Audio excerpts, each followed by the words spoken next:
Okay, so take a couple of minutes. Buzz groups, the person next to you, front or behind. How could this possibly happen? A company that had the technology before anyone else in their industry, how could it go from hero to zero? So based on your knowledge or based on your best guess or based on your intuition, what do you think happened to this company? How could it fall so far, so fast? We talk about internal and external. Externally, it could be new disruptive technology, just make the existing paper film technology irrelevant, just like the DVD, just like a record. It doesn't matter, there still might be R&D continuous going on in those areas, but digital age comes in, this becomes irrelevant.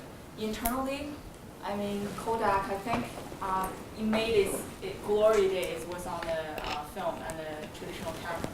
And once you become really good and really big, you build all your core competencies around it. It's like a beautiful Titanic, it's gigantic. But once you see the threats, even though you realize it, it's too little, too late. It's hard to, unless you really focus, gather all the momentum and resources, it's very hard to turn a direction. And I think the sad thing about it is they sort of see that, but they couldn't do much about it. It's a very good point that Emily's making. They can see the future. It's not like they're blind to what's happening, but they have an organization that's not well equipped to succeed, to compete in this new business. If you're Kodak, what do you do with 3,000 chemical engineers? What do you do with them? They're on long-term contracts. What do you do with factories with 25-year leases on equipment?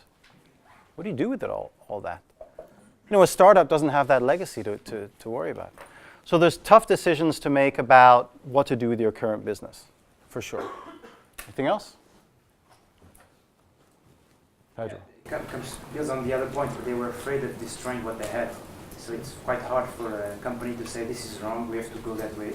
And I think they underestimated the potential or the powerful, or how fast would the change be. So it was just too big, and they probably ignored it. The change wasn't actually that fast. I mean, I got my first digital camera in 1994, and it was like brick. But still, I mean, Kodak wasn't delisted until 2012. So it did happen fairly quickly, and there was a tipping point when it happened extremely quickly. But they should have had the time. Yeah. I think it's also sort of an arrogance, because if you have a brand name, everybody knows about it, you're sort of the market leader, you are not, you don't have any motivation to change. I mean, you're on the top, what's changing if you're on the top? So that might have been also... And in fact, they were successful. They were profitable up until 2003, 2004. They're still making money. They're meeting their numbers. The executives are getting their bonuses. When is the time to make the radical shift? Before the end, right? Before there's nothing left. But that's the time when things are going great and nobody really wants to change. Yeah. Kodak also had a notorious history of actually missing the trends in the past as well, because in the 60s and 70s they had like 80% market share in the US market, but they were very fast challenged by the Japanese companies very quickly, and they lost this leading position. So they didn't probably learn fast enough with this new change coming up. Yeah. Is that because they're stupid? No, maybe not. It's hard. It's hard. It's not easy. Even knowing it is not enough. So why is it that some of the world's greatest, most innovative firms have struggled and many of them failed? Do you think it's because they didn't see the future coming? No. Are you gonna answer? Go ahead. I think these companies, they are giants, and it's difficult when you're a giant to move into new fields, so to innovate and to catch. There's a great quote in the Nespresso case, something like organizations are designed to kill innovation, or something to that effect. Big companies. This is the guy who invented the digital camera. He did it when he was working for Kodak. Were they poorly managed, these organizations? No. Typically, no. until maybe the very end where it's too late. You know, they're succeeding in the businesses they're operating until it gets too late. Were they doomed to failure? Were they doomed to failure? No, because not all companies fail. In declining industries, not every company fails. Were they organized to fail? Of course, this is a pedagogical trick. I put the last question there because I think the answer is yes. Okay? So, why?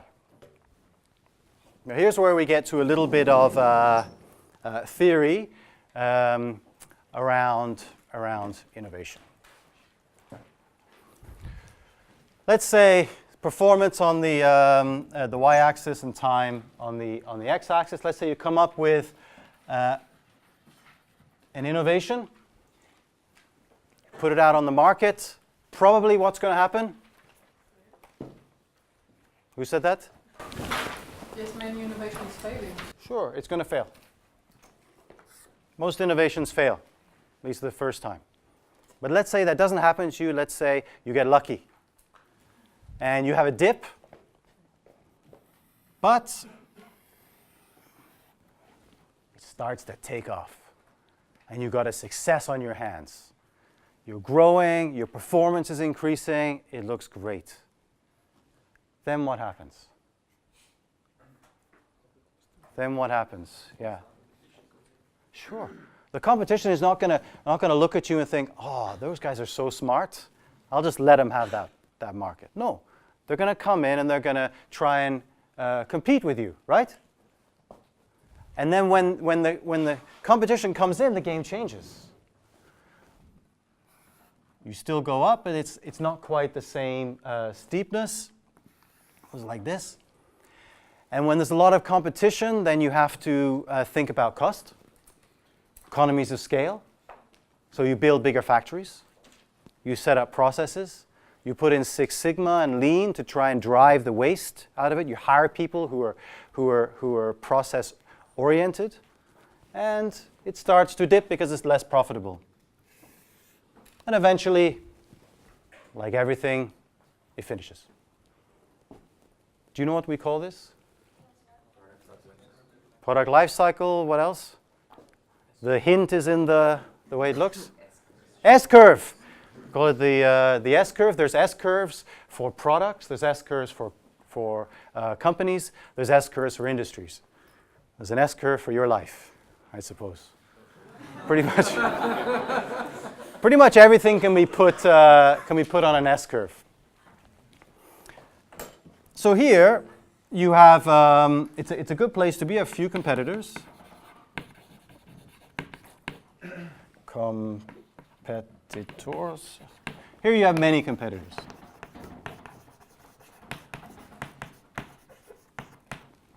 What type of innovation is down here?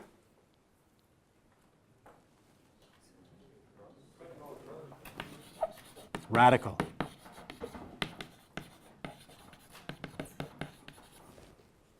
Radical innovation. It's something new. You're creating your own space. What type of innovation is up here? Disruptive is down here. Incremental.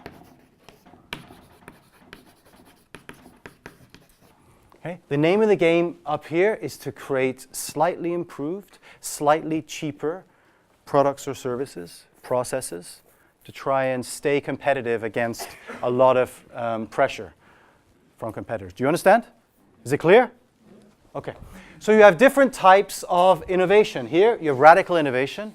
You're creating a new market. Here you have incremental innovation. So here's the difficulty if you're an organization like Kodak or something else. You go into a new market, you're radically innovating.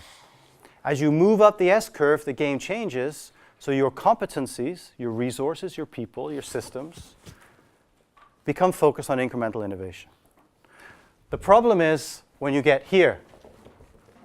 Why? Because you've lost the ability, you've lost the capability to radically innovate. Not because you're stupid, but because you've followed a legitimate reaction to the life cycle of of the industry or the product or the company. Did you have a question?